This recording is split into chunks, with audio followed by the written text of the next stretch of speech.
Masya Allah. Halo Ustaz, Assalamualaikum.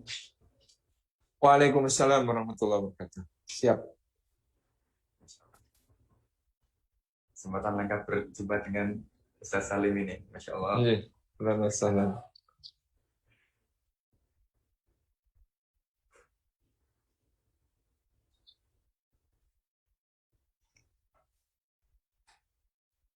Putus.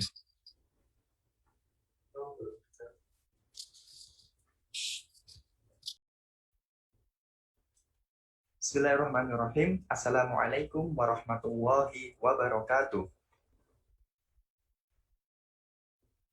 Alhamdulillah, assalatu wassalamu ala rasulillah, ala sayyidina Muhammadin abdillah, asyhadu an la ilaha illallah, wa asyhadu anna Muhammadan abduhu wa rasuluh, la nabiyya ba'dah. Puji syukur kehadirat Allah Subhanahu wa taala, yang mana pada kesempatan sore hari ini kita masih diberikan oleh Allah kenikmatan baik berupa iman, Islam, sehat walafiat, sehingga kita masih bisa menjalankan ibadah di bulan Ramadan pada tahun ini dengan maksimal, dengan lancar insya Allah. Kemudian marilah senantiasa kita bersolawat kepada junjungan kita, uswah kita, Nabi Muhammad SAW, yang mana beliau itu adalah epicentrum kebaikan yang berada di dunia ini. Dan insya Allah itu adalah tema yang kita ambil pada bulan Ramadan tahun ini. Semoga kita semua adalah termasuk golongan dari umat beliau yang insya Allah akan mendapatkan syafaatnya di yaumul hisab kelak. Amin. Bapak Ibu jamaah kajian online KM Pemasanggata, alhamdulillah kita sudah memasuki 10 hari kedua di bulan suci Ramadan. Itu artinya THR sudah tiba. Itu artinya sebentar lagi Ramadan akan meninggalkan kita. Jadi jangan sampai kita kelak menyesalinya karena tahu-tahu Ramadan sudah meninggalkan kita. Nah, mari kita ambil kesempatan tersebut. Pada kesempatan kali ini, insya Allah DKI Pemasanggata akan memfasilitasi teman-teman semua jamaah baik yang di Zoom atau di Facebook DKI Pemasanggata mempunyai program Pasar Amal Ramadan. Nah, kira-kira ada apa saja di dalamnya? Nah, yang pertama adalah ada paket wisata belanja untuk anak yatim dan duafa senilai 300.000 per paket. Kemudian ada peduli guru ngaji senilai 250.000 per paket. Kemudian sembako untuk duafa 200.000 per paket. Tebar Al-Quran 100.000 per paket. Kemudian investasi tanah rumah Al-Quran senilai 300.000 per paket. Nah, alhamdulillah THR sudah tiba, Ramadan sebentar lagi sudah berakhir. Nah, marilah kita ambil kesempatan tersebut. Bagi jemaah yang ingin ikut berpartisipasi dalam program tersebut, bisa menghubungi di nomor 0811 260 040 atas nama Bapak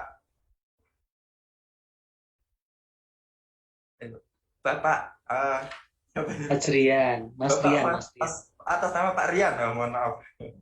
Baik, Bapak sekalian, Bapak kajian di Pemasanggata, di masa pandemi seperti sekarang ini, yang mana kita mengerjakan sesuatunya dari dalam rumah, kemudian kita juga mengerjakan sesuatunya bisa melalui online, baik itu dari sekolah, rapat kerja, pengajian, seperti apa yang kita lakukan pada saat ini. Nah, itu semua mengantarkan kita semua untuk menjadi generasi-generasi yang milenial. Nah, cocok sekali dengan tema yang akan kita angkat pada kesempatan sore hari ini, yaitu milenial penakluk dunia yang dirindukan surga. Nah, kajian milenial untuk orang milenial, insya Allah dibarengi Ustadz yang milenial juga. Beliau adalah Ustadz Salim Afilah. Beliau adalah seorang penulis. Beliau juga aktivis di Masjid Jogokarian, seperti yang semua kita tahu. Nah, itu adalah salah satu masjid yang fenomenal di area Yogyakarta, yang mana menjadi salah satu kiblat dari masjid yang berada di Indonesia tentunya. beliau juga aktif dalam Muslim United, yang mana menurut saya Muslim United itu adalah salah satu jawaban dari teman-teman umat muslim yang berada di Indonesia ini. Nah, yang mana kita semua tahu kita ada berbagai macam warna, merah, kuning, hijau, biru. Nah, dengan adanya Muslim United ini, mereka mengumpulkan dari semua yang ada warna merah, kuning itu menjadi satu taman yang insya Allah akan sangat indah sekali. Baik, alhamdulillah Ustadz Salim sudah berada di Zoom meeting kita. Mari kita sapa dulu beliau. Halo Ustadz, Assalamualaikum. Waalaikumsalam warahmatullahi wabarakatuh. Ya, bagaimana kabarnya Ustadz? Alhamdulillah baik. Jazakumullah khairan. Barakallahu fikum. Masya Allah Ustadz.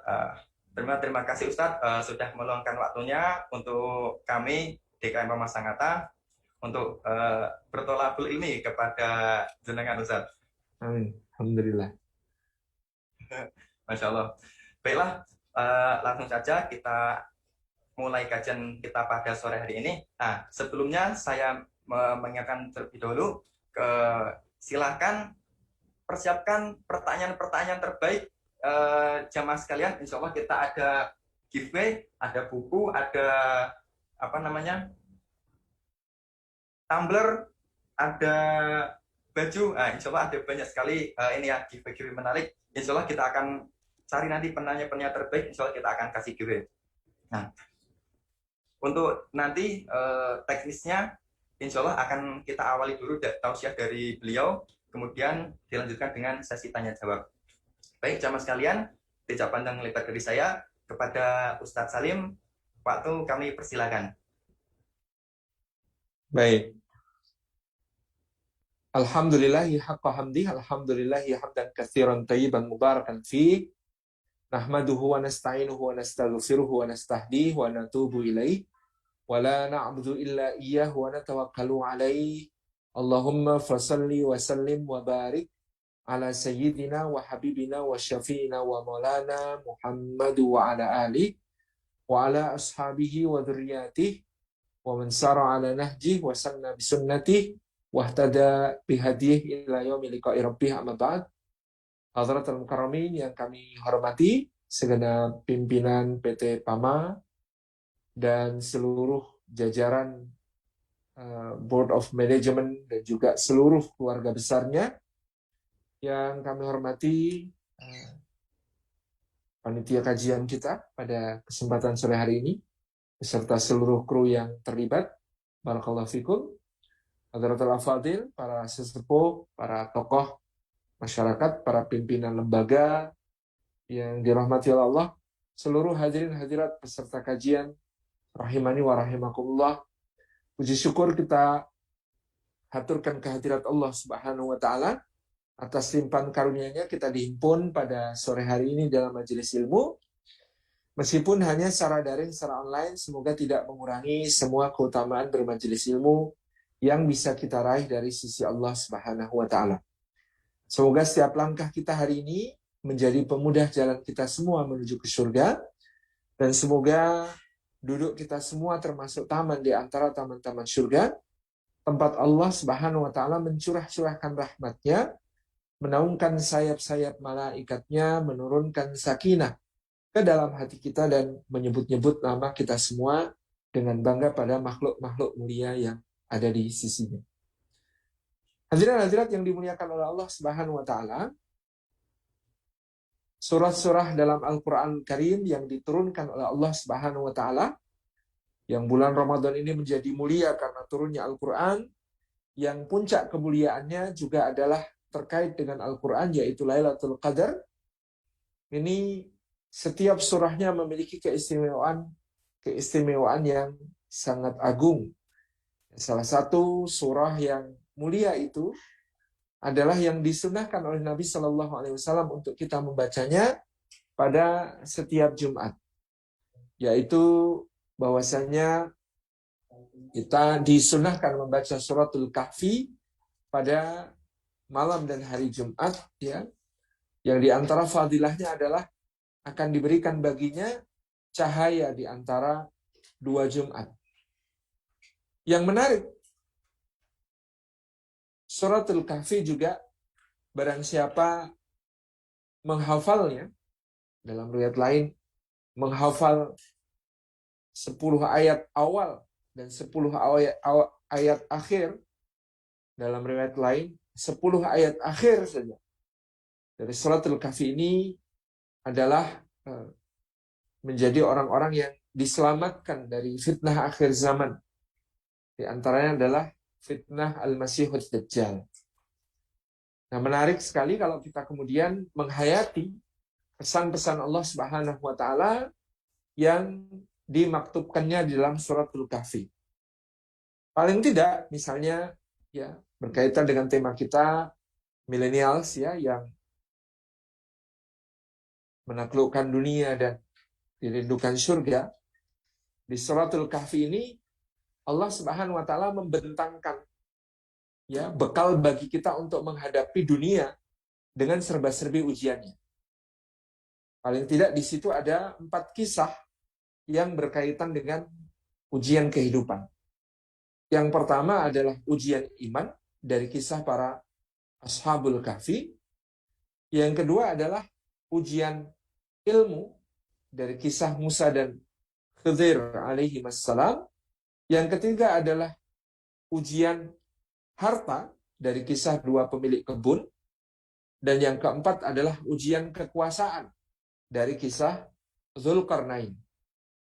Dalam kehidupan ya kita akan menghadapi ujian-ujian yang Allah Subhanahu wa taala maktubkan kepada kita itu, seperti yang kemudian kita bisa ambil pelita cahayanya, petunjuk-petunjuk untuk menghadapinya itu dari Suratul Kahfi.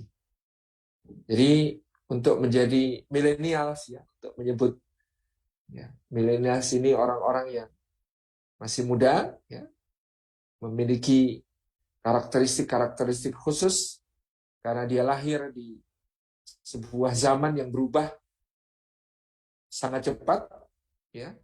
Dia sempat mengalami masa terjadinya perubahan-perubahan drastis tersebut. Dari dunia analog ke dunia digital ya. Dari dunia telekomunikasi sederhana menjadi dunia 5G sekarang, dari dunia yang nyata ke virtual reality, ya. Dari pasar yang real ke perilaku belanja baru yang kemudian kita lakukan, perilaku belajar baru yang kemudian kita lakukan, menyesuaikan diri dengan perkembangan teknologi dan sekaligus kita dipaksa oleh kondisi pandemi. Ya. Kita menyaksikan perubahan-perubahan itu dan ya, kita tidak tahu ya, seperti apa kecepatan perubahan akan terus ya berakselerasi di masa yang akan datang, yang kalau kita tidak siap menghadapinya tentu akan menjadi kondisi yang berbahaya, yaitu tergilas oleh perubahan zaman tersebut. Sementara ada anak-anak kita ya yang sudah digital native ya, warga asli dunia digital. Kalau generasi kita kadang-kadang, apalagi generasi bapak kita, yang membeli gadget itu yang pertama dibuka buku petunjuk penggunaan. Kalau anak-anak kita lahir saja sudah bisa langsung pegang gadget gitu ya. Dan mereka tidak perlu membaca buku petunjuk penggunaan, sudah langsung pencet-pencet sendiri gitu ya. Ini dunia yang sangat cepat berubah gitu ya. Nah, maka semakin dekat kita dengan akhir zaman, tentu semakin penting bagi kita untuk senantiasa mendaras Suratul Kahfi ini untuk tetap memenangkan ya, pertempuran kita di dunia, sehingga kelak kita bisa sukses sampai ke sisi Allah Subhanahu wa taala ya, kembali ke surganya Allah Subhanahu wa taala yang penuh dengan kebaikan dan kenikmatan. Nah, mari kita perhatikan bagaimana garis besar ya pesan-pesan Allah Subhanahu wa taala di Suratul Kahfi ini yang memandu jalan kita dalam kehidupan. Pertama misalnya tentang para pemuda Ashabul Kahfi. Nah, maka milenials ini harus terus berjiwa muda. Ya, meskipun usia kita sudah merambat menuju ke dewasa tengah dan dewasa akhir, ya kita tetap berjiwa muda karena definisi pemuda menurut UNESCO sekarang dinaikkan, ya, usia batasnya itu dinaikkan menjadi kalau tidak salah 45 tahun itu masih pemuda. Jadi maka semua masih pemuda insya Allah gitu. Jadi Allah Subhanahu wa taala mengatakan tentang mereka, innahum fityatun amanu bi rabbihim wa zidnahum huda. Innahum, sesungguhnya mereka itu fityatun, pemuda-pemuda, amanu, yang beriman, bi rabbihim, kepada Rabb mereka, wa zidnahum, dan kami tambah kepada mereka hudan, petunjuk. Wa rabatna ala qulubihim, dan kami pertautkan, ya, robitoh, hati mereka satu sama lain. Kami pertautkan di antara hati-hati mereka itu, itqamu, ingatlah ketika mereka tegak berdiri menyatakan sikap, faqalu, maka mereka kemudian menyampaikan apa yang menjadi prinsip-prinsip kehidupan mereka. Rabbuna Rabbus samawati wal ard, bahwa Rabb yang kami sembah adalah Rabb yang menciptakan langit dan bumi, dan seterusnya. Jadi ini satu, ya, penggambaran secara ringkas oleh Allah Subhanahu wa taala tentang para Ashabul Kahfi yang pada saat itu menonjol kisah mereka tentang ujian keimanannya, ujian menghadapi pemimpin yang dahsyat kedzaliman dan kejahatannya kepada orang-orang yang beriman. Para Ashabul Kahfi itu disifati oleh Allah yang pertama, innahum fityatun, mereka adalah para pemuda. Nah, kemudaan itu harus menjadi sebuah sifat yang melekat pada kita semua, dalam arti muda itu masih tumbuh, muda itu masih produktif, muda itu terus membaru, ya. Dia masih hijau, ya. Mungkin hijau itu artinya belum berpengalaman, tetapi lebih baik demikian, ya, di dunia yang berubah cepat. Karena kalau kita mengandalkan pengalaman di dunia yang berubah cepat ini, sudah diperingatkan oleh Einstein, ya, 100 tahun yang lalu, bahwa pada masanya nanti imajinasi akan jauh lebih berharga dari pengalaman dan pengetahuan. Karena perubahan dunianya sangat cepat, sehingga Anda tidak bisa mengandalkan pengalaman dan pengetahuan yang didapat dari masa lalu. Pengalaman pada zaman itu, kata Einstein, akan berarti menghadapi masalah-masalah baru dengan cara lama. Dan itu pasti akan gagal. Jadi ini zaman kemudaan, ya. Kita masih hijau, masih terus tumbuh. Jangan terlalu cepat matang. Karena kalau matang, ya di dunia yang perubahannya cepat, ya tinggal beberapa detik lagi kemudian akan membusuk, gitu ya. Jadi kalau sudah matang, itu sudah dekat dengan busuk, dengan kadaluarsa, dengan expired, gitu. Sementara kita diminta oleh Allah untuk innahum fityatun, tetap menjadi orang-orang muda dengan sifat-sifat kemudaan. Karena orang muda itu idealis, ya. Orang muda itu harus tetap berpegang kepada idealisme. Ya. Mereka tidak mudah berkompromi atau tawar-menawar tentang hal-hal yang bersifat prinsip pokok. Dan itu adalah hal yang penting untuk menghadapi dunia yang perubahannya cepat. Kita harus paham mana yang merupakan sawabit dan mutaghayyirat dalam hidup kita. Mana yang merupakan pokok-pokok yang selalu tetap tidak boleh berubah, tentang keimanan, ya, tentang ibadah, tentang akhlak, itu, ya. Sesuatu yang kemudian kita harus terus berpegang teguh tanpa kendor. Tetapi kita tahu juga adanya mutaghayyirat, apa-apa yang kemudian bisa dinamis, menyesuaikan diri terhadap berbagai macam perubahan.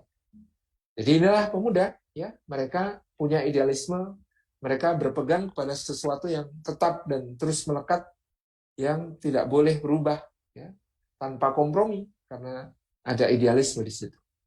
Dan pemuda itu,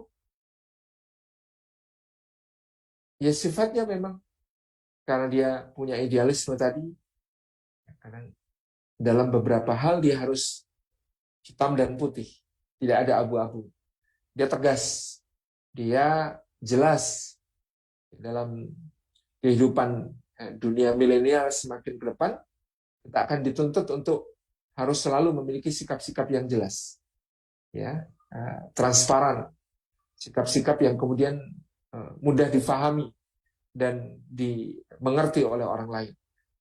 Semakin lama orang itu di dunia milenial akan semakin ya dangkal, kalau istilah orang Jawa kan dulu ada pasemon ya, berbicara dengan bahasa-bahasa simbol yang rumit. Makin lama makin nggak relevan. Gitu. Makin lama kita akan dituntut untuk makin vulgar dalam tanda kutip, makin jelas apa yang kemudian menjadi sikap-sikap kita.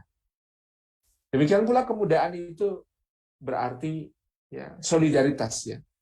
Yang namanya orang muda itu ya, di dalam perjuangan lebih kuat untuk biasanya hidupnya prihatin ya, karena idealisme.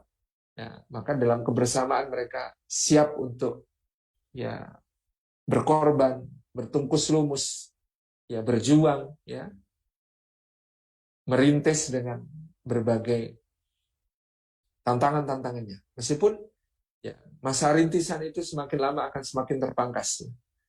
Bill Gates merintis Microsoft sampai mendapatkan 1 miliar US dollarnya yang pertama itu butuh belasan tahun. Kemudian masa berikutnya Larry Page dan Sergey Brin untuk mencapai 1 miliar dolar itu butuh waktu separuhnya Bill Gates. Kemudian di masa ya sekarang ya dicapai oleh Elon Musk itu jauh lebih cepat lagi daripada itu. Jadi kecepatan di dalam berjuang merintis dari awal untuk menghasilkan sesuatu yang bermakna dalam kehidupan itu sekarang semakin cepatnya, semakin pergulirannya semakin luar biasa. Tapi karena cepat itu juga pergantian itu menjadi sangat sangat dinamis gitu ya. Sekarang salah satu orang paling kaya di dunia ya baru beberapa waktu bikin aplikasi namanya TikTok gitu ya. Jadi cepat sekali dia di dalam mengejar Jeff Bezos yang merintis Amazon dari bertahun-tahun yang lalu gitu ya, dengan menyalip begitu banyak orang ya, jauh lebih senior gitu ya. Ini karena dunia dengan perubahan yang begitu cepat tadi. Nah, muda itu juga ya tadi rela prihatin, rela bertungkus lumus, rela berjuang, menunda kesenangannya untuk nilai-nilai yang dia perjuangkan. Nah itu, inilah para pemuda. Innahum fityatun. Dan mereka terus tumbuh ya, mau belajar, open mind istilah anak sekarang. Kita tidak boleh menutup diri kita dari hal-hal baru, mempelajari hal-hal baru, tidak boleh berhenti di zona nyaman ya, di comfort zone, tetapi terus ya membuka cakrawala lebar-lebar. Ya, di dalam menyikapi perubahan-perubahan itu dia sadar yang akan selamat bukan yang besar, yang akan selamat itu yang lincah gitu ya, yang bisa cepat menyesuaikan diri, adaptif terhadap perubahan-perubahan.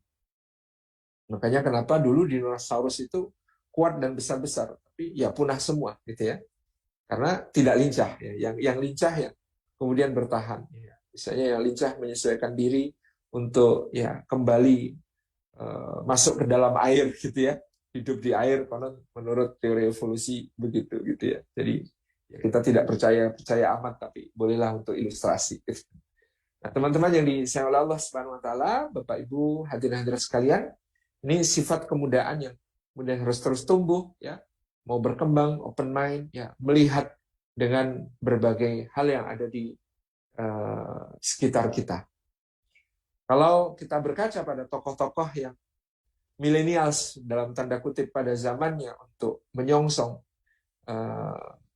masa depan yang gemilang, ya, misalnya kita mengambil contoh Muhammad Al-Fatih, rahimahullah taala. Jadi Muhammad Al-Fatih ini memiliki faktor-faktor yang menentukan determinasinya di masa yang akan datang itu pada beberapa hal. Satu, seorang ayah yang bijaksana. Dia punya orang tua yang kemudian memberinya kesempatan untuk tumbuh, belajar, dan bahkan Al-Fatih itu di umur 12 tahun oleh ayahnya sudah percaya untuk kemudian mengambil alih tahta, meskipun 1,5 tahun kemudian dia menyerahkan kembali tahta itu karena akhirnya dia menyadari saya masih harus banyak belajar, gitu. Saya masih harus banyak belajar. Dia juga punya guru-guru terbaik ya. Jadi open mind-nya belajar kepada guru-guru terbaik. Pada saat itu salah satunya adalah Syekh Aksamsuddin ya, yang kemudian memberikan pengajaran-pengajaran yang luar biasa kepada dia. Nah, salah satu pengajaran yang sangat unik dari Syekh Aksamsuddin itu pada waktu Al-Fatih masih ya tidak terlalu kecil, sudah tumbuh menjelang balik ya, kira-kira umur 12-13 tahun itu. Ketika dia memasuki ruang belajar, tiba-tiba gurunya ini, Syekh Aksamsuddin, memukul punggungnya, tanpa alasan. Nah, Al-Fatih sejak kecil belajar adab untuk tidak mempertanyakan apa yang dilakukan guru sebelum guru nanti menjelaskan. Dia sebenarnya bertanya-tanya, apa salah saya? Baru masuk ke ruang belajar, terlambat juga tidak, ya melakukan kesalahan juga tidak, kok saya dipukul? Dia bertanya-tanya. Tapi dia tidak sampai untuk menyampaikan itu kepada gurunya, karena tadi dia menjaga adab. Nanti kalau guru sudah saatnya menjelaskan, pasti akan dijelaskan. Ini saya tidak perlu tanyakan. Nah, tapi ditunggu sampai bertahun-tahun itu, ternyata itu tidak disampaikan. Alasan kenapa tiba-tiba gurunya memukulnya ketika satu hari dia memasuki ruang belajar itu. Ternyata begitu Muhammad Al-Fatih menaklukkan Konstantinopel dan kemudian dia memindahkan ya, pusat pemerintahannya ke Topkapi, ya, di istana Topkapi pada hari ya, Tasyakur, ya, menandai pemerintahan baru Daulah Utsmaniyah beribu kota di Istanbul, di Topkapi itu, baru Syekh Aksamsuddin bertanya kepada Al-Fatih, anakku, apakah engkau ingat dahulu aku pernah memukulmu begitu engkau memasuki ruang belajar bersamaku? Al-Fatih mengatakan, guru, aku tidak pernah melupakan itu. Karena aku tidak tahu apa kesalahan. Karena aku tidak tahu apa yang telah aku perbuat sehingga engkau memukulku. Tidak, kamu tidak bersalah waktu itu. Apa? Ya, kata gurunya, Syekh Aksamsuddin mengatakan, kamu saat itu tidak bersalah. Aku memukulmu, maka aku berbuat zalim kepadamu. Nanti kamu harus membalasku atas kezaliman itu. Tapi aku ingin menyampaikan kepadamu, itulah kezaliman anakku. Aku memukulmu dengan zalim karena kamu tidak bersalah. Sekarang sudah belasan tahun berlalu sejak saat itu. Tapi kamu masih mengingatnya. Orang-orang yang terzalimi tidak akan pernah melupakan kezaliman yang terjadi padanya. Dan kamu tahu anakku, kezalimanku cuma memukul punggung. Bagaimana kalau engkau seorang sultan kelak menzalimi rakyatmu dengan berbagai hal yang memberatkan mereka. Mereka tidak akan pernah melupakan itu, bahkan sampai kelak ketika mereka menghadap Allah Subhanahu wa Ta'ala dan menjadi musuhmu di pengadilannya Allah Subhanahu wa Ta'ala. Al-Fatih menangis mendengar nasihatnya Syekh Aksamsuddin itu, ketika Syekh Aksamsuddin kemudian menyilakan Al-Fatih untuk memukulnya sebagai kisos karena dulu telah menzalimi. Kemudian Al-Fatih mengatakan, tidak, wahai guru, pengajaran yang engkau berikan ini jauh lebih mahal daripada pukulan yang pernah engkau berikan ke punggungku. Aku akan selalu ingat bahwa orang yang terzalimi tidak akan pernah melupakan kezaliman yang terjadi kepadanya. Dan orang yang terzalimi, antara dia dengan Allah tidak ada tabir. Dia menengadahkan tangan kepada Allah, maka doa-doanya akan dikabulkan oleh Allah Subhanahu wa Ta'ala. Jangan engkau bermusuhan dengan orang yang engkau zalimi, karena engkau pasti kalah. Karena orang yang terzalimi dibela oleh Allah Subhanahu wa Ta'ala, dan tidak ada siapapun yang bisa mengalahkan Allah Subhanahu wa Ta'ala. Itu yang diajarkan oleh Syekh Aksamsuddin kepada Muhammad Al-Fatih. Jadi ini ya faktor guru yang mengawalnya tumbuh dalam ya pengajaran-pengajaran yang penuh dengan idealisme, termasuk ketika Al-Fatih kemudian mendapatkan pengajaran dari gurunya tentang hadis, ya, latuf tahannal Konstantiniyah fala ni'mal amiruha wala ni'mal jaishu dalikal jaish. Pasti Konstantinopel itu akan dibukakan oleh Allah Subhanahu wa Ta'ala untuk umat ini. Maka sebaik-baik panglima adalah panglima yang memimpin penaklukannya, dan sebaik-baik pasukan adalah pasukan yang terlibat di dalam penaklukannya. Itu ya ditanamkan betul-betul oleh Syekh Aksamsuddin pada pribadi Al-Fatih, sehingga Al-Fatih ini terus ya mencoba menggali hal-hal baru ya untuk bagaimana caranya nanti kita akan mewujudkan nubuat Rasulullah SAW untuk membebaskan Konstantinopel, termasuk dengan ya bagaimana kemudian beliau mengembangkan teknologi meriam yang waktu itu kemudian dianggap revolusioner di Eropa, ya meriam yang bukan seperti Manjanik melontarkan batu, tetapi meriam yang melontarkan peluru-peluru besi yang sangat berat untuk menghantam tembok Konstantinopel yang selama lebih dari 1000 tahun tidak pernah tertembus, yang selama lebih dari 1000 tahun tidak pernah berhasil diruntuhkan oleh orang-orang yang berusaha menguasainya dan menaklukkannya. Al-Fatih dengan meriam barunya ya berhasil ya membangun sebuah teknologi baru dengan sains, dengan matematika dan fisika terapan yang sangat disiplin untuk menjebol dinding Konstantinopel. Jadi sampai diukur berapa tebalnya, berapa kekuatan susunan batunya ya, dari meriam dengan kekuatan seberapa, dengan peluru seberapa berat, dengan kekuatan lontaran seberapa besar ya, yang harus dibutuhkan untuk menghantam dinding Konstantinopel itu dihitung betul dengan perhitungan-perhitungan yang sangat rumit. Demikian pula dia selalu mencoba hal baru, di mana ketika rantai yang sangat besar di pintu masuk ya Selat Bosforus menghalangi armada lautnya untuk masuk ke perairan Konstantinopel, maka pada suatu malam dia memiliki gagasan untuk menarik perahu-perahunya melewati daratan, menyeberang ke wilayah perairan Konstantinopel yang ada di belakang ya, rantai raksasa yang selama ini menghalangi armada lautnya dan juga ya, senantiasa memudahkan angkat laut Genoa dan Venesia untuk mengacaukan barisan laut Utsmani. Tapi dengan ditarik melalui daratan dengan kayu-kayu gelondongan yang dituangi dengan dilicinkan dengan lemak-lemak sapi yang sangat banyak, dan perahu-perahu itu, kapal-kapal itu ditarik dengan ya, lembu-lembu dan bantuan manusia yang sangat banyak, sehingga mereka berhasil menyeberangkan perahu-perahu itu melalui daratan, dan esok paginya membuat ya benteng Konstantinopel terenyak.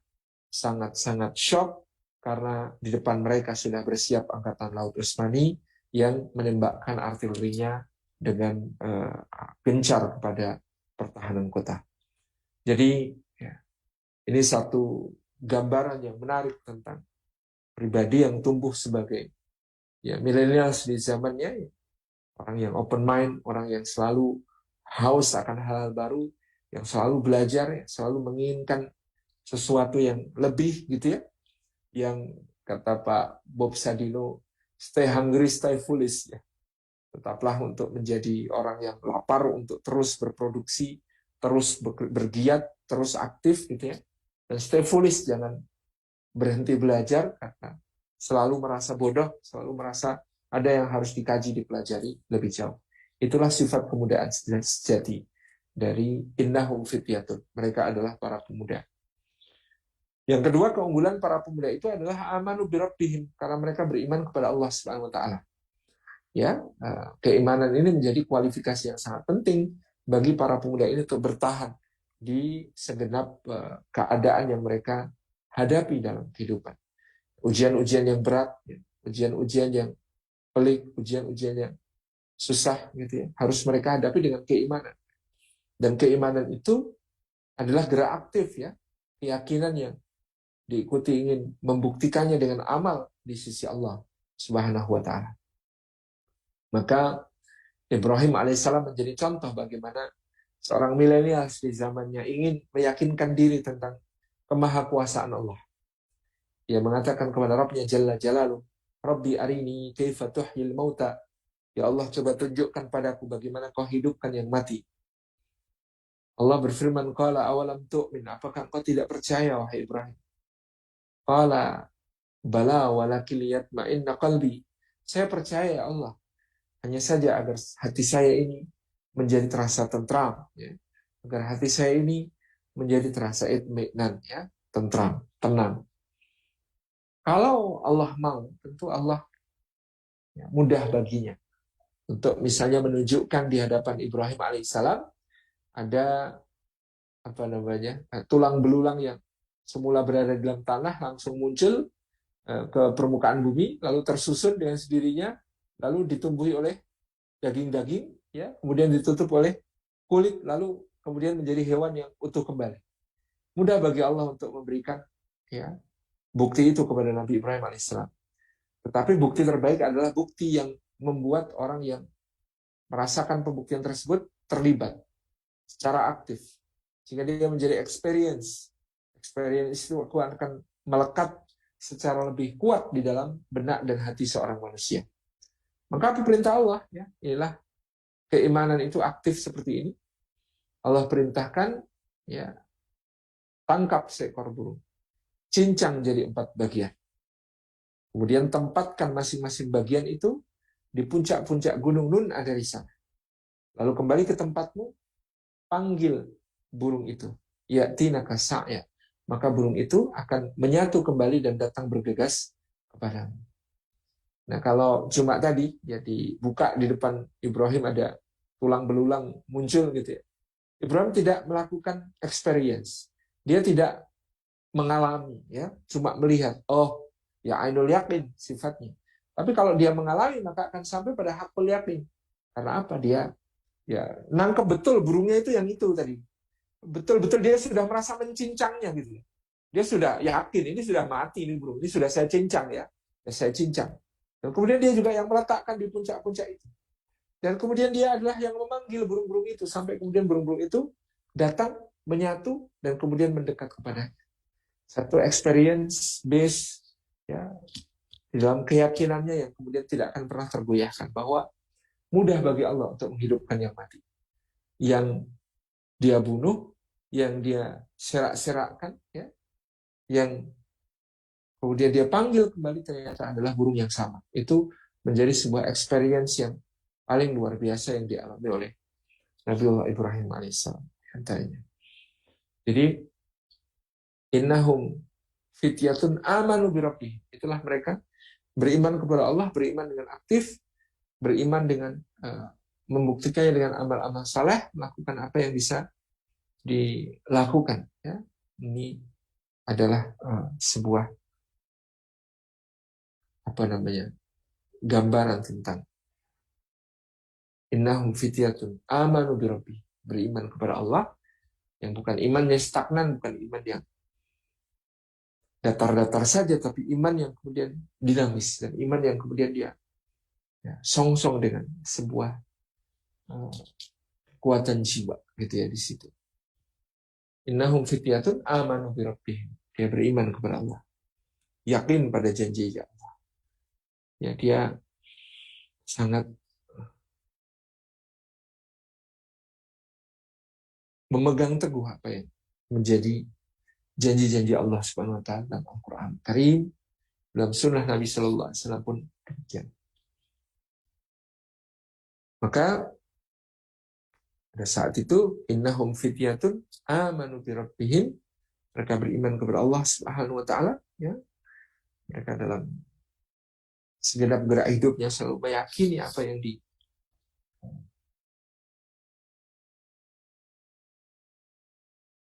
oleh Allah Subhanahu wa taala baginya, ya. Maka dia yakin pada tanda-tanda kebesaran Allah segala. Ini innahum fityatun amanu bi rabbihim wazidnahum huda, dan kami tambahkan untuk mereka hudan, ya, petunjuk. Jadi kalau kita serius dalam menjalankan perintah-perintah Allah, maka kami akan tambahkan untuk mereka petunjuk. Ya. Orang yang bersungguh-sungguh di dalam melaksanakan apa-apa yang menjadi haknya Allah Subhanahu wa taala, maka Allah akan membalas untuk dengan diberikan petunjuk atas jalan-jalan yang harus dia tempuh. Walladzina jahadu fina lanahdiyannahum subulana. Dan orang-orang yang bersungguh-sungguh di dalam memenuhi hak-hak kami, menjalankan perintah dan menjauhi larangan kami, maka lanahdiyannahum subulana, pasti akan kami tunjukkan kepadanya jalan kami, ya, untuk yang dia ridhoi, untuk yang kami ridhoi, jalan yang kami ridhoi. Ini hadirin-hadirat yang dimuliakan oleh Allah Subhanahu wa taala, ya, bahwa orang yang bergerak maka dia akan dibukakan pintu-pintu, ya, perjuangan selanjutnya, pintu-pintu ketaatan selanjutnya. Sama seperti kalau kita Ramadan berhasil bangun untuk sahur, ya, maka kita akan sempat untuk diberi petunjuk oleh Allah untuk istighfar dulu sebelum, ya, nasinya dihangatkan, lauknya dihangatkan. Dia sudah itu makan, ya, ternyata masih ada kesempatan untuk tambah sholat tahajud dan witirnya, gitu ya. Terus habis itu ternyata ada kesempatan, ya, dibukakan lagi pintu oleh Allah untuk berangkat sholat subuh berjamaah dengan tetap menjaga prokes, gitu ya. Habis sholat subuh ternyata kultumnya menarik, ya, dapat ilmu baru, gitu. Ya, habis kultum ternyata sudah mendekati syuruk, nunggu sekalian syuruk, duduk di situ.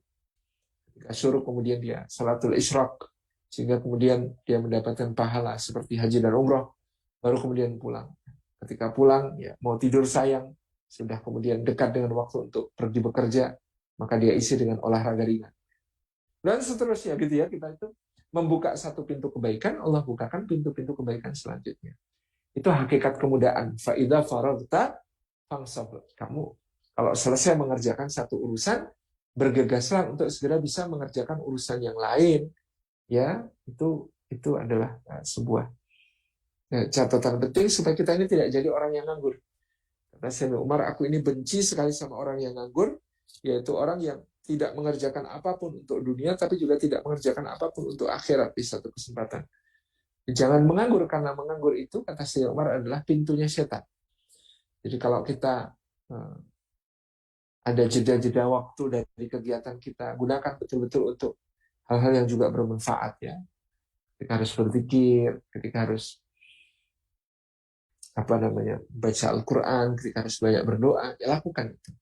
Jangan sampai waktu kita itu bolong, ya, dari satu ketaatan ke ketaatan yang lain, ada sesuatu yang kemudian memungkinkan setan untuk masuk dan kemudian merusak dengan syubhat-syubhat, dengan pemikiran-pemikiran, ya, dengan prasangka-prasangka di dalam hati kita semuanya. Wazidnahum huda, diberikan petunjuk kepada siapa? Kepada orang yang senantiasa, ya, dia menyelesaikan satu persoalan, maka dia bergegas gegap gempita untuk melaksanakan, ya, ketaatan-ketaatan yang lain supaya dia bisa berharga di sisi Allah Subhanahu wa taala.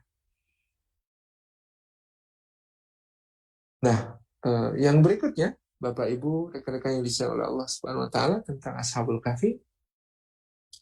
Warabatna ala qulubihim, dan kami pertautkan hati mereka satu sama lain. Ini maknanya yang bisa membangun ukhuwah adalah Allah Subhanahu wa taala. Yang bisa mempertautkan hati yang satu dengan yang lain hanyalah Allah Subhanahu wa taala. Ya. Betapa orang bisa membelanjakan harta yang sangat banyak untuk meraih dukungan. Orang bisa menghambur-hamburkan duitnya untuk membeli dukungan. Tapi pasti, ya, satu-satunya yang bisa mengikat persaudaraan itu adalah Allah Subhanahu wa taala.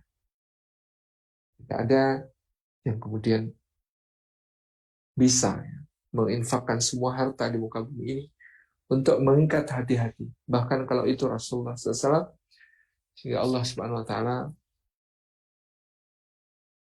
menyampaikan kepadanya bahwa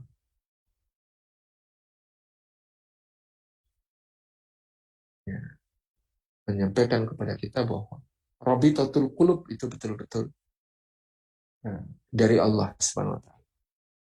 Wala anfaqta ma fil ardi jami'ah.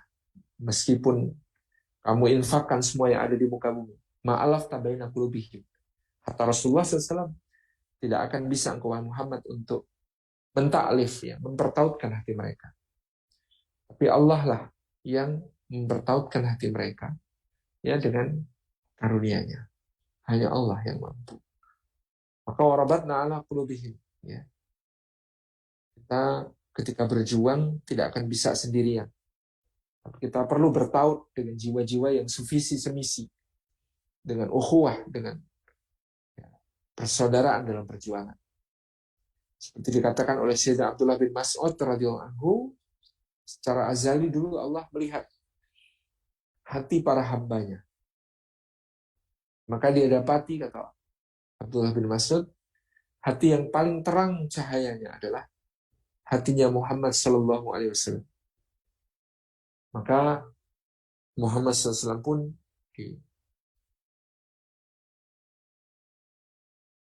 dijadikan oleh Allah sebagai sumber cahaya itu, dia pelita itu.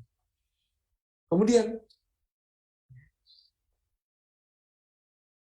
kata Sayyidina Abdullah bin Mas'ud lagi, lalu Allah melihat kepada hati para hambanya. Lalu dia mendapati bahwa hati para sahabat Muhammad SAW adalah yang paling bening, paling jernih, paling bisa memantulkan cahaya yang datang padanya. Maka Allah pun menjadikan para sahabat Rasulullah SAW ini sebagai penyokong, pelindung, pembela, dan orang-orang yang berkorban begitu banyak untuk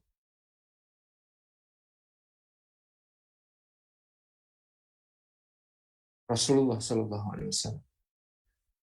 Jadi hati Muhammad paling terang, ya, orang-orang di sekitarnya yang kemudian dijadikan oleh Allah Subhanahu Wa Taala sebagai pemantul, sebagai pemancar dari cahaya yang agung tersebut.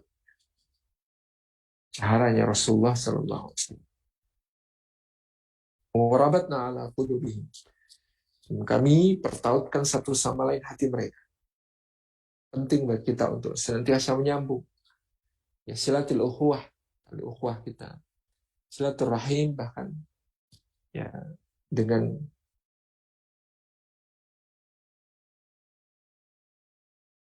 orang-orang yang memungkinkan untuk kita ajak bersinergi, ya. Jadi dunia ini isinya bukan cuma kompetisi, tetapi juga sinergi untuk mengemban misi bersama dalam membawakan maslahat, mencegah madarat, dan mengajak manusia ke jalan Allah Subhanahu wa taala. Itqamu faqalu. Maka mereka pun tegak berdiri untuk menyampaikan sikapnya. Tegak berdiri untuk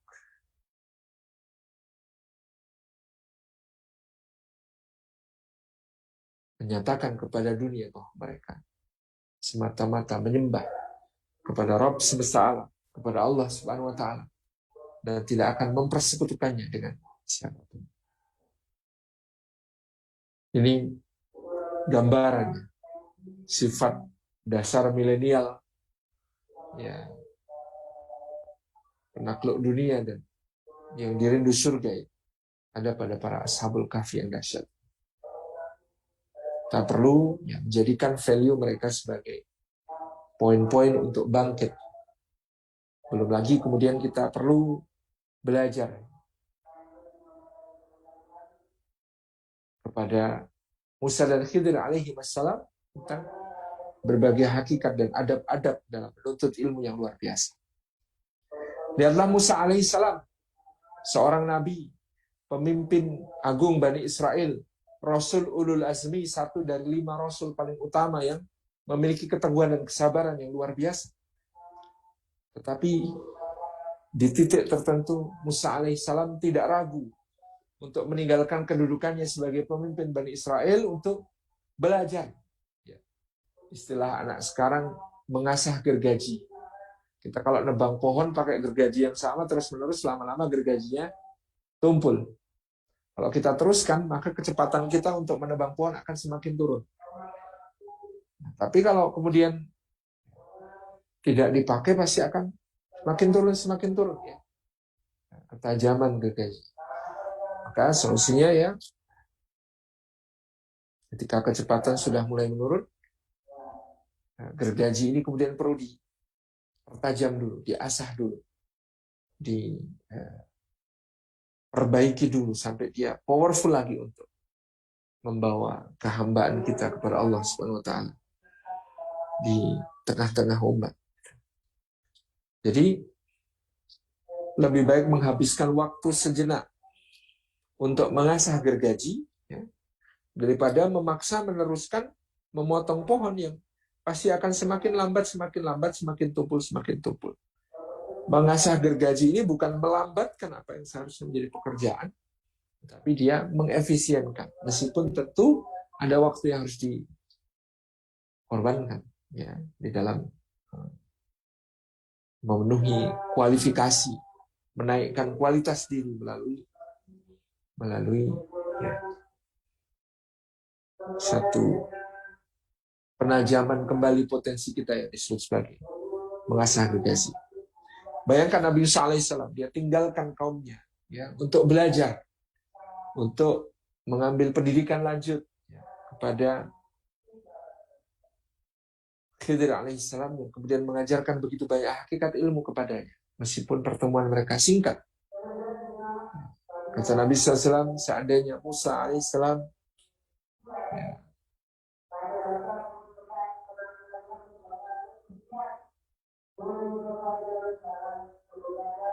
ini seandainya Nabi Musa alaihissalam ini malu tidak mau belajar, itu akan beliau semakin tumpul di dalam memimpin Bani Israil.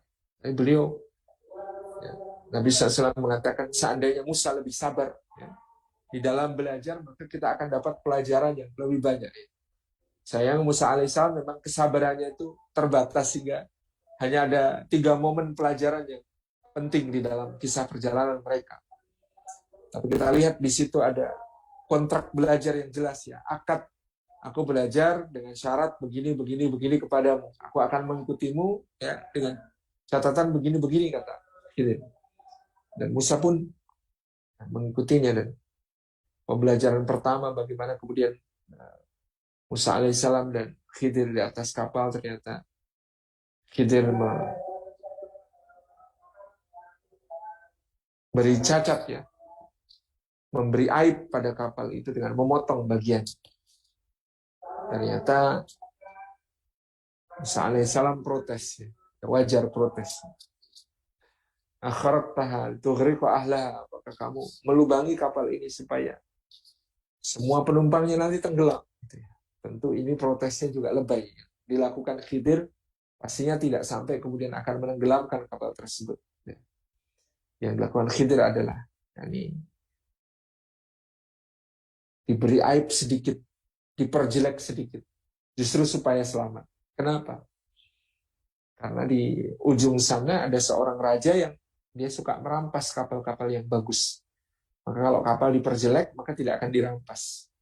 Jadi kadang-kadang ini penting ya untuk kita para milenials ini, supaya kita selamat itu kita tidak harus ya menonjolkan diri sedemikian rupa, menampakkan diri sebagai yang terbaik, yang terbagus. Ya. Kadang-kadang kita perlu menahan diri supaya kita selamat ya, karena yang terbaik, yang terbagus itu kemudian diincar oleh raja di ujung sana. Kemudian ya tentang ini kita tahu, mari kita menjadi pemuda yang tetap pemuda, milenial yang tetap milenial. Janganlah menjadi sempurna. Karena kalau kita sempurna, itu kita sasaran empuk, ya serangan-serangan. Kayak kapal yang bagus tadi. Nah, kalau sempurna saja berbahaya, ya, apalagi pencitraan bahwa kita sempurna, padahal tidak. Jadi kalau sempurna betul-betul sempurna saja berbahaya, maka apatah lagi sebenarnya tidak sempurna tapi dicitrakan, dikesankan sebagai sempurna. Tentu akan lebih besar lagi bahaya yang akan mengenai kita. Jadi ini penting untuk kita ya, menurunkan ya, keinginan-keinginan kita untuk selalu tampil, untuk selalu ada di depan, untuk selalu terlihat. supaya kemudian kita justru selamat. Tadi kita perlu humble, kita perlu tidak usah koar-koar kadang-kadang gitu dan lain sebagainya dengan apa yang ada. Kemudian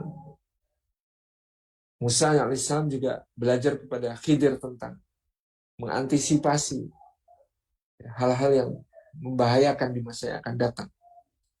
Meskipun secara amal yang dilakukan oleh Khidir alaihissalam tidak boleh ditiru, tetapi mengambil ibrahnya yang dipentingkan di sini. Ya.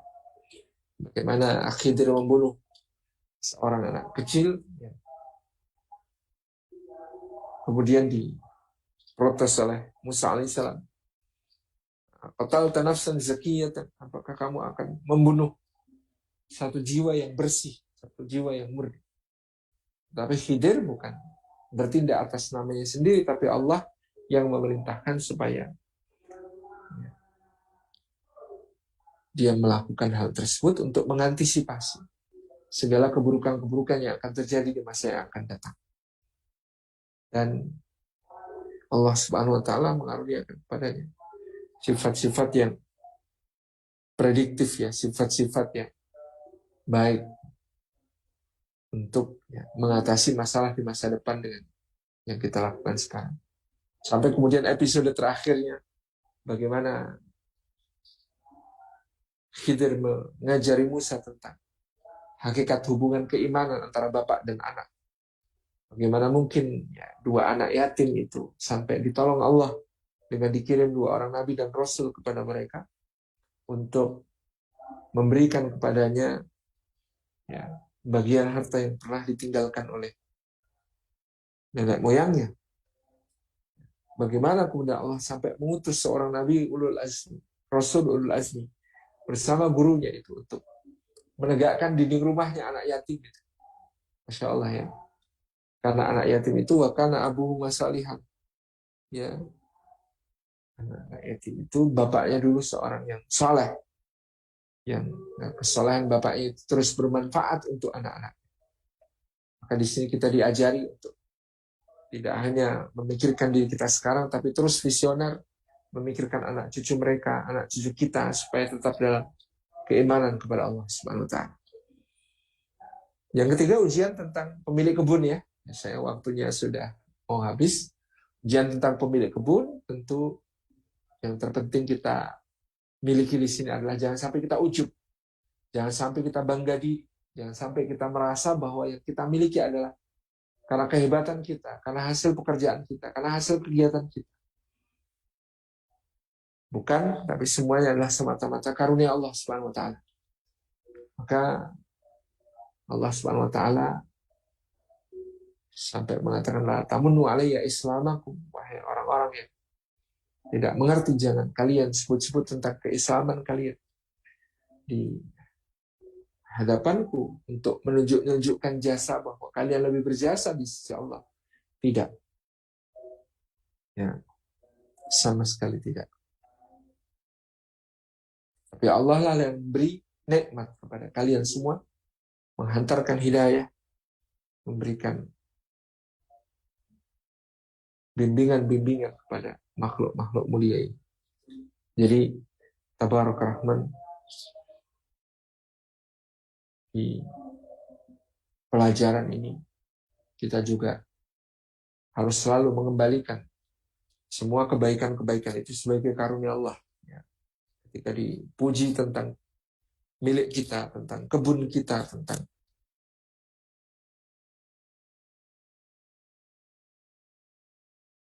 apa-apa yang ada pada kita, segera kembalikan semua kepada Allah, kepada asma Allah, agar Allah menjaganya. Jadi kalau ada yang memuji kita, Masya Allah la quwata illa billah. Kalau ada yang memuji anak kita, Masya Allah la quwata illa billah. Jangan sampai kalau ada yang memuji anak kita, kemudian justru kita membanggakan diri kita. Siapa dulu dong bapaknya? Siapa dulu dong ibu? Siapa dulu dong? Siapa dulu dong? Ini satu hal yang kemudian oleh Allah ditegur. Jangan sebut-sebut keislaman kalian begitu. Ini adalah sebuah perjuangan bersama dan kita harus menyadari bahwa semua yang kita lakukan dalam kebaikan pun adalah bagian dari karunia Allah Subhanahu wa taala. Yang terakhir Dzulqarnain ya, memberikan contoh kepada kita karya-karya terbaik dari zamannya dengan menceritakan kisahnya ketika menuju ke Maghribus Syams, ke tempat terbenamnya matahari. Kemudian berangkat ke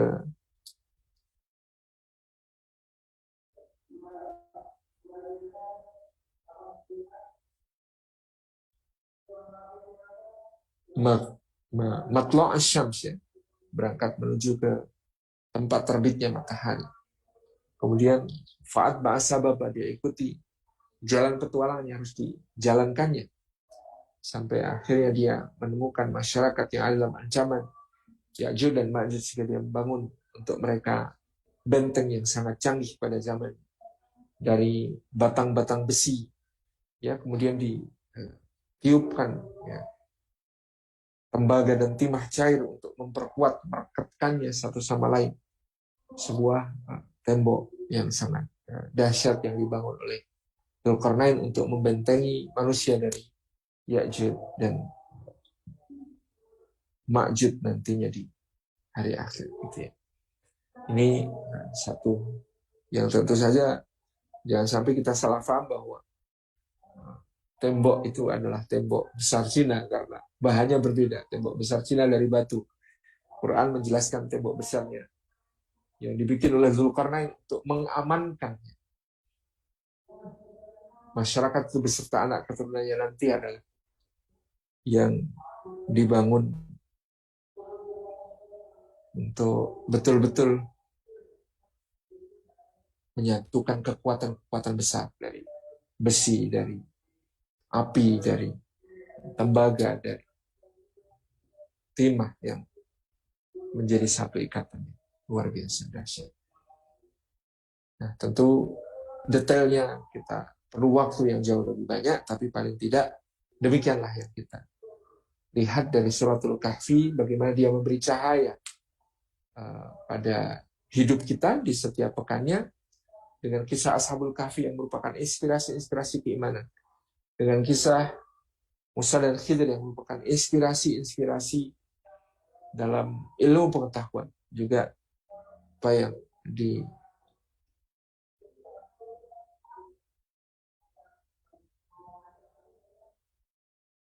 ada pada dua pemilik kebun sebagai cara kita menjaga ya, nikmat yang dianugerahkan Allah kepada kita. Terus bersyukur dan terus ya, berada di dalam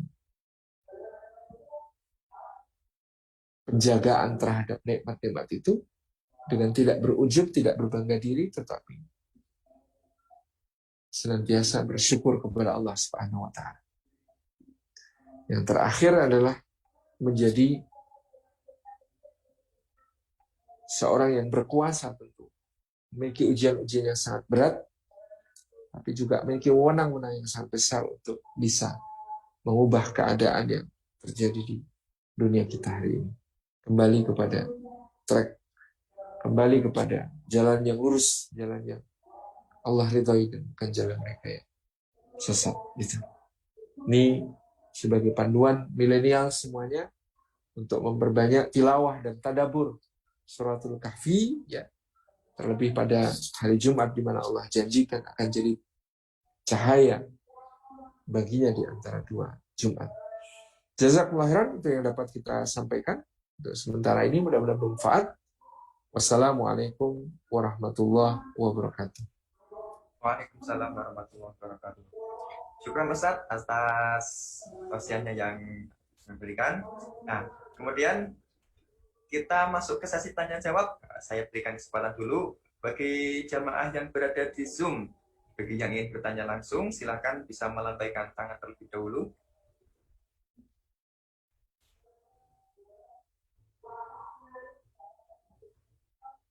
Nah, baik. Nah, kalau nggak ada yang bertanya langsung, nah kita ada pertanyaan di chat yang sudah masuk ini, Ustaz.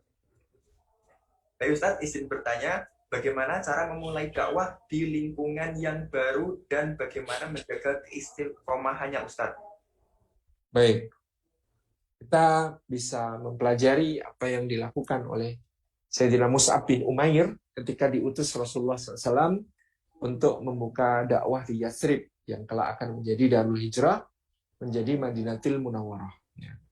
Yang dilakukan oleh Mus'ab pertama kali adalah mencari orang yang bisa menjadi sahabat dalam dakwah. Selain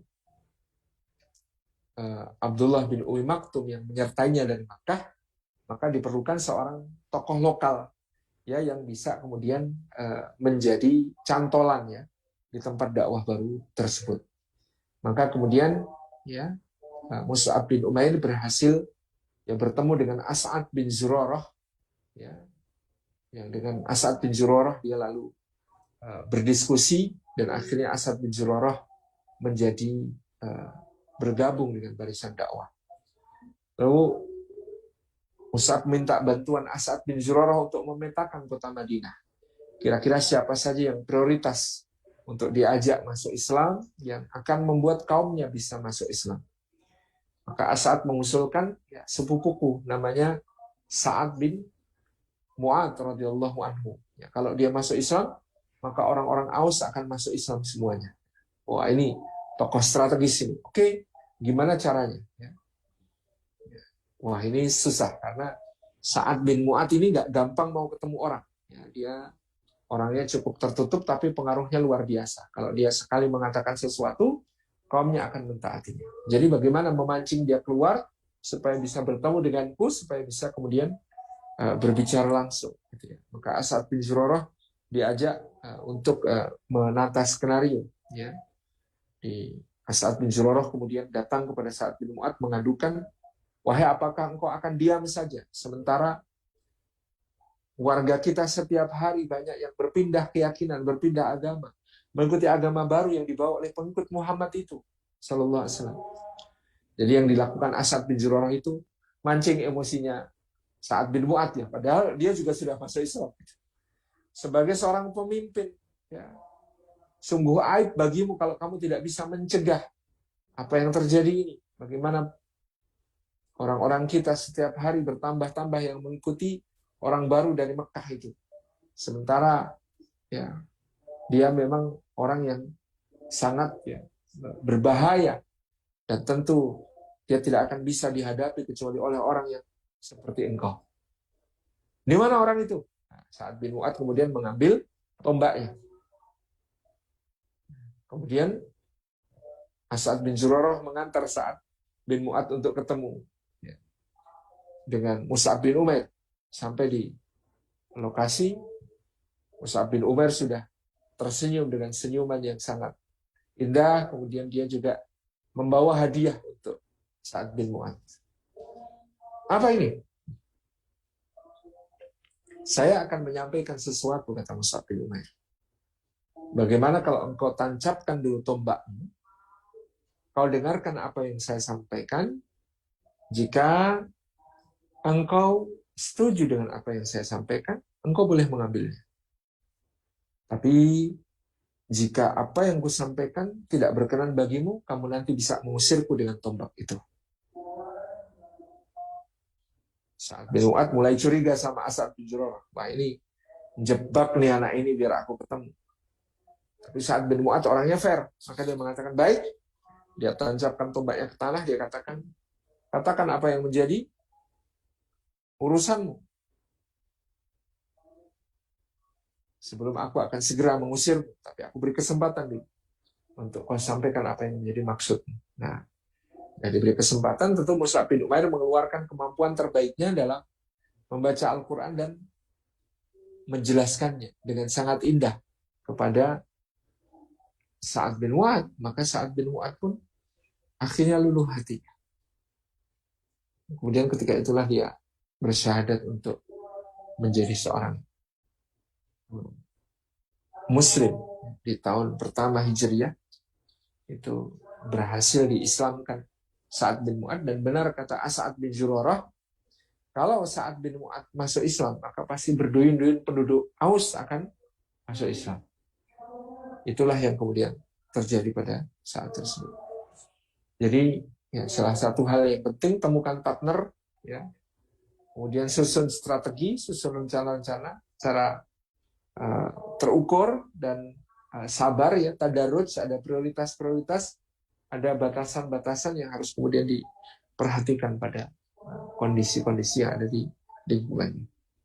Jadi yang terpenting temukan mitra, tata niat sebaik-baiknya, susun rencana sebaik-baiknya, eksekusi bareng-bareng, saling sokong satu sama lain, insya Allah akan menjadi hal yang berkah lagi di masa yang akan datang. Demikian Allah.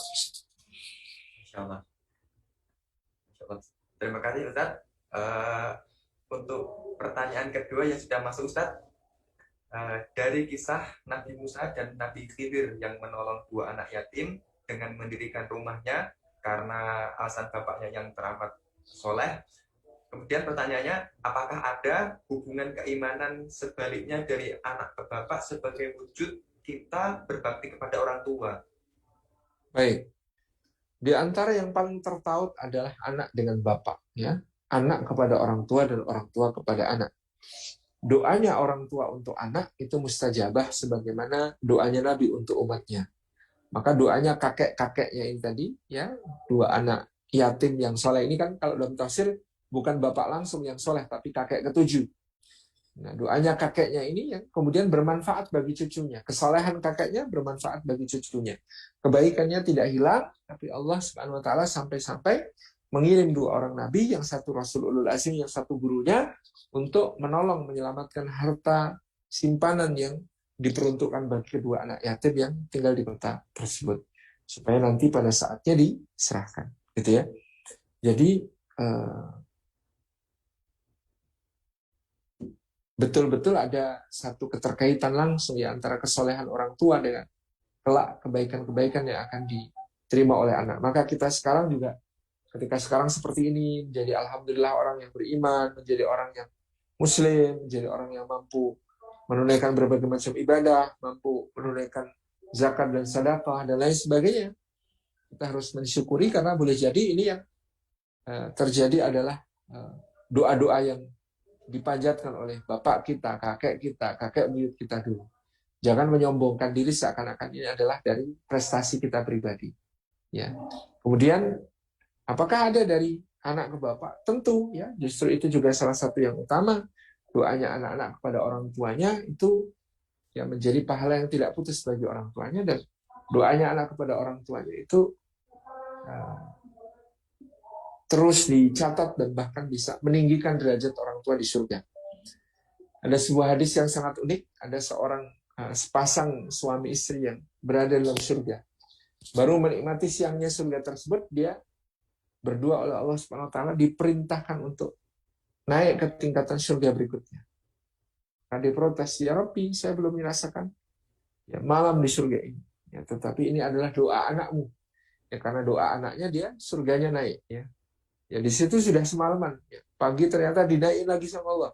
Dia protes lagi, kok surga saya naik lagi ya Allah? Karena doa anak-anakmu untukmu. Jadi doa anak-anak kita ini luar biasa. Apalagi dia juga mendoakan kita ya sebagai orang yang mendapatkan rahmat Allah SWT. Tentu syaratnya ya, dengan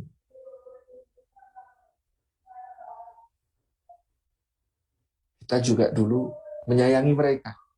Kama rabbayani shaghira. Itu juga menjadi satu prasyarat. Jadi doa untuk orang tua itu unik. Kalau soal doa mendapatkan maghfirah, mendapatkan ampunan Allah, maka itu mutlak. Allah maghfirli wali walidayya. Tapi kalau doa untuk mendapatkan kasih sayang Allah, rahmat Allah, itu bersyarat.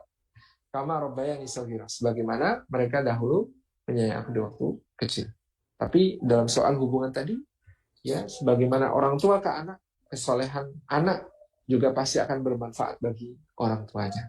Kesolehan anak juga pasti akan bermanfaat bagi kedua orang. Demikian jazakumullah. Insyaallah. Terima kasih Ustaz. Alhamdulillah.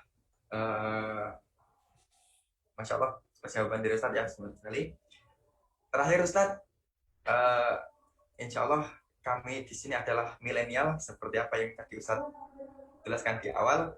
Nah, mohon tips dan nasihatnya Ustadz agar kami ini menjadi milenial yang bisa yang bisa menaklukkan dunia dan diberikan surga Ustaz. Kemudian minta tolong ditutup sama doanya Ustaz. Terima kasih Ustaz. Baik, ya. Kita harus mengenali diri kita sendiri, potensi-potensi apa yang bisa kita optimalkan untuk berkontribusi kepada umat, gitu ya. Kita bisa melihatnya dari kecenderungan atau muyul atau passion kita. Tapi passion itu harus diikat dengan mission untuk memberikan yang terbaik kepada umat. Ya, Imam Abu Hanifah passionnya dagang, tapi ya dia tahu bahwa umat harus difahamkan tentang hukum-hukum agama. Maka dia belajar sambil berdagang, bahkan sambil nungguin dagangan, dia panggil orang untuk diskusi. Lama-lama ya murid-muridnya Imam Abu Hanifah ini menjadi ahli-ahli fikih yang sangat diperhitungkan oleh zaman seperti Al-Qadhi Abu Yusuf dan Muhammad bin Hasan As-Syaibani. Pada waktu itu tidak lazim ya orang berdiskusi ilmu di pasar. Sehingga dulu murid-muridnya Imam Abu Hanifah itu diejek orang ya, produk pasar gitu ya, bukan produk masjid atau produk madrasah kan gitu ya. Itu ya dulu dianggap celak gitu ya, karena murid-muridnya Abu Hanifah itu diajak diskusi oleh gurunya ini di pasar sambil nungguin dagangan, sambil jualan gitu ya. Tapi ternyata justru karena itulah mereka mengenali persoalan-persoalan wakil, persoalan-persoalan realistis yang ada di tengah umat, yang kemudian banyak sekali persoalan-persoalan hukum itu muncul di pasar, muncul dalam obrolan di pasar, sehingga mereka bisa membahasnya dan menghasilkan kesimpulan-kesimpulan fikih yang sangat berharga untuk menjadi rujukan umat pada zamannya. Imam Malik itu passionnya dulu pernah pengen bercita-cita menjadi penyanyi, pelantun syair gitu ya. Sehingga Imam Malik itu sejak kecil terbiasa memakai pakaian terbaik. Sejak kecil terbiasa berdandan rapi dan wangi. Sejak kecil terbiasa berpenampilan menawan. Ketika dia kemudian tersentuh oleh Rabi'ah bin Abdurrahman Ar-Ra'i, gurunya yang kemudian berjuang ya mendidik umat di Masjid Nabawi dengan luar biasa, dia pun bercita-cita seperti gurunya, dan ya, akhirnya kemudian Imam Malik ini menjadikan ya, kesukaannya pada hal-hal yang baik, hal-hal yang bagus, hal-hal yang megah sebagai khidmah kepada ilmu. Imam Malik terkenal yang tidak mau menjawab pertanyaan tentang hukum atau hadis ketika kemudian sedang berjalan ada orang tanya, boleh tanya Imam, gimana kalau begini? Nanti ya, kalau kita sudah di masjid kita duduk tenang, nah baru kita bahas persoalan. Ya, saya tidak bisa membahas persoalan karena adalah ilmunya Rasulullah SAW, ilmunya Allah. Ya, itu harus kita khidmai dengan tenang, tidak dengan kondisi lagi jalan bareng-bareng kok ngobrol ya. Ini bertolak belakang sekali dengan Imam Abu Hanifah tadi gitu ya. Naik pasar itu di pasar bisa diskusi. Kalau Imam Malik nggak bisa. Ini harus sudah mandi ya, sudah berwudu, pakai pakaian terbaik ya, duduk dengan tenang khidmah, baru kita bahas ilmu ya. Jadi harus seperti itu ya. Jadi konon dulu Harun Ar-Rasyid itu kan khalifah yang paling kaya raya dari Daulah Abbasiyah. Tapi Harun Ar-Rasyid dengan pakaian terbaiknya, kalau jajar Imam Malik itu menjadi seperti orang udik gitu ya. Saking besarnya wibawa Imam Malik dan penampilan beliau yang juga sangat megah berwibawa itu ya Imam Malik. Imam Syafi'i itu muyulnya apa? Kecenderungannya, passionnya itu syair. Ya beliau menceritakan sendiri ya, karena keluarga miskin. Sementara waktu itu untuk pansos ya, untuk menjadi selebritis pada zamannya itu jalur cepatnya jadi penyair. Karena Harun Ar-Rasyid itu suka dengerin syair. Kalau ada penyair yang syairnya dianggap bagus itu langsung dilemparin kantong isi uang gitu ya. Bisa 40.000 dirham, langsung 2,8 miliar. Satu syair bisa dibayar 2,8 miliar gitu. Padahal hanya beberapa bait kata gitu. Itu bisa dibayar 2,8 miliar oleh Harun Ar-Rasyid. 100.000 dirham bahkan kadang-kadang gitu ya. Sampai ke 7 miliar itu untuk sekali bersyair depan Harun Ar-Rasyid. Ya, makanya waktu itu dia pengen jadi penyair ya, belajar bahasa Arab di suku Hudayl. Tapi satu hari dia ketemu dengan Muslim bin Khalid Az-Zanji, seorang mufti Masjidil Haram, ya, menemuinya. Kemudian dia lihat Imam Syafi'i ini fasih sekali, bahasanya begitu indah, ya, susunan katanya begitu menarik, ya, penampilannya juga sangat karismatik gitu. Kemudian Muslim bin Khalid Az-Zanji mengatakan, alangkah baiknya kalau kefasihanmu engkau gunakan untuk menjelaskan Al-Quran dan Sunnah kepada umatnya Muhammad SAW. Nah, maka setelah itu beliau berubah ya, belajar ilmu Quran dan segala ulumul Qurannya, belajar ilmu hadis dan segala ulumul hadisnya, ya belajar berbagai macam cabang ilmu untuk kemudian menjadi pakar di bidangnya. Dan Imam Syafi'i itu di antara karomahnya, ya kata muridnya Rabi' bin Sulaiman al-Muradi gitu ya, itu kalau beliau bicara tidak ada tandingnya. Beliau itu dalam berbicara dalam eloquent, ya, dalam kefasihan dan kecanggihan menyusun kalimat. Beliau is the best. Tapi kalau nulis, ya unik ya. Imam Syafi'i kalau nulis, tulisannya itu sangat sederhana, mudah dimengerti dan bermakna mendalam. Ya istilahnya Robi, setingkat di bawah Quran. Karena sampai hari ini para ulama yang meliti manuskrip tua pasti mengatakan kalau ketemu karya Imam Syafi'i itu paling keren. Kenapa? Ya karya Imam Syafi'i itu di zaman kita itu masih bisa dibaca dengan mudah dan difahami dengan mudah. Padahal sudah ditulis 1200 tahun yang lalu. Dan kadang-kadang kita baca, mohon maaf ya, buku terbitan tahun 1920 dibaca sekarang. Kan kita sudah banyak yang berkerut-kerut, nggak ngerti maksudnya gimana gitu. Demikian pula manuskrip Arab yang ditulis oleh ulama-ulama sezaman Imam Syafi'i itu kemudian dibaca sekarang. Orang bingung, ini maksudnya gimana? Oh alah, maksudnya gitu. Oh susah gitu. Tapi kalau karangan Imam Syafi'i, Masya Allah, Ar-Risalah, Musnadus Syafi'i, semuanya itu ya begitu simpel. Diwanus Syafi'i, sekarang itu dimaknai itu sangat mudah gitu ya. Itu contoh bagaimana kemudian kita mengenali potensi kita, kemudian menggunakan potensi-potensi kita, muyul kita, ya, passion kita untuk melayani misi hidup kita, untuk berbakti, mengabdi kepada agama Allah Subhanahu wa Ta'ala. Demikian, mudah-mudahan bermanfaat. Kita tutup langsung ya dengan doa. Ya. A'udzubillahi minasyaitonirrajim. Bismillahirrahmanirrahim. Alhamdulillahirabbil alamin. Hamdan syakiran, hamdan na'imin, hamdan yuafi ni'amahu wa yukafi mazidah. Ya Rabbana lakal hamdu kama yanbaghi li jalali wajhika wa 'azimi sultanik. Allahumma fashalli wa sallim wa barik ala sayyidina Muhammad wa ala alihi wa ashabihi ajma'in. Wardallahumma an sadatina Abi Bakr wa Umar wa Utsman wa Ali wa an kulli sahabati Rasulillah ajma'in. Warda 'anna ma'hum bi rahmatika ya arhamar rahimin.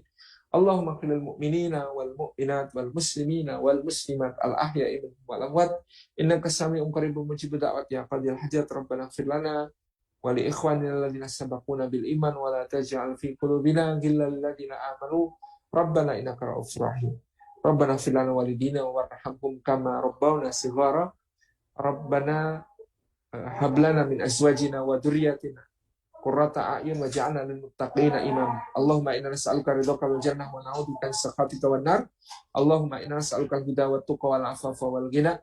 Allahumma inna nas'aluka salamatan fid dini wa afiyatan fil jasad wa barakatan fil rizqi wa ziyadatan fil ilmi wa taubatan qabla al-maut wa rahmatan 'indal maut wa maghfiratan ba'dal maut. Allahumma hawwin 'alaina fi sakratil maut wa najatan minal afa indal hisab. Allahumma innaka 'afuwun tuhibbul 'afwa fa'fu 'anna. Rabbana atina fid dunya hasanah wa fil akhirati hasanah wa qina 'adzabannar wa adkhilnal jannata ma'al abrar ya aziz ya ghafar ya rabbal alamin. Subhana rabbina rabbil izzati 'amma yasifun wa salamun 'alal mursalin walhamdulillahi rabbil alamin. Masya Allah, terima kasih Ustadz atas tausiahnya, atas waktunya yang Ustadz berikan kepada kami. Ini ya, untuk Pak Yazid tadi yang sudah bertanya di room chat Zoom, ada giveaway berupa buku buat teman Pak Yazid. Nah, silakan hubungi nomor yang sudah saya berikan tadi ya di room chat ya Pak Yazid. Terima kasih. Yang terakhir, kepada Ustadz Salim, kami dari DKM Mama Sangatta mengucapkan terima kasih atas waktunya, atas tausiahnya pada hari ini. Semoga kita insya Allah dipertemukan kembali di waktu yang insya Allah akan datang. Amin. Nah, Amin. Baik, kita cukupkan majelis kita pada sore ini di sini dulu. Mari kita tutup dengan doa kafaratul majelis. Subhanallah, asyhadu an la ilaha illa anta, astaghfiruka wa atubu ilaik. Assalamualaikum warahmatullahi wabarakatuh. Waalaikumsalam. Waalaikumsalam. Terima kasih Ustaz.